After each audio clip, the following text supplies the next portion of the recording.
మీరు years save చేసిన కొద్దీ మీరు దూరం వెళ్ళి ప్రాపర్టీ కొనాల్సి వస్తుంది. హాయ్, నా పేరు శివకాంత్, నేను బిల్డర్ అండ్ డెవలపర్.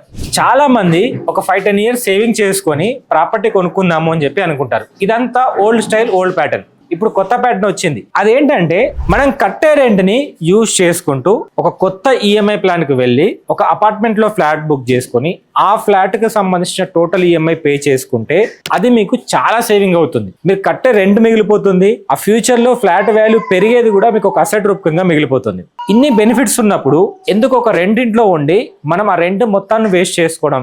ఒక మంచి ఫ్లాట్ తీసుకొని ఆ ఫ్లాట్ లో మనం ఉంటే, మన పిల్లలు చుట్టుపక్కల స్కూల్లో చదువుకుంటే అంత బ్యూటిఫుల్ గా మన లైఫ్ మారిపోతుంది. మీరు చేయాల్సింది ఏం లేదు. ఆ 5 to 10 years వెయిటింగ్ పీరియడ్ లో ప్రాపర్టీ కాస్ట్ ఎంత పెరుగుతుంది అనుకుంటున్నారు? ఇప్పుడున్న రేట్ల ప్రకారం ప్రాపర్టీ వాల్యూ ఎవ్రీ ఇయర్ ఒక 5 to 10% ఈజీగా పెరుగుతుంది. అంటే ఈ రోజున్న రేటుకి మీరు ఆలోచించుకుంటే ఒక 5 years తర్వాత ప్రాపర్టీ కొందాం అనుకుంటే లేట్ చేయకండి, ప్రాపర్టీ కొనుక్కోండి, అందులోకి మూవ్ అవ్వండి, మీ రెంట్ అనేది సేవ్ చేసుకోండి. ఈ పనిని ఎలా చేయాలో మా టీంని అడిగి తెలుసుకోండి.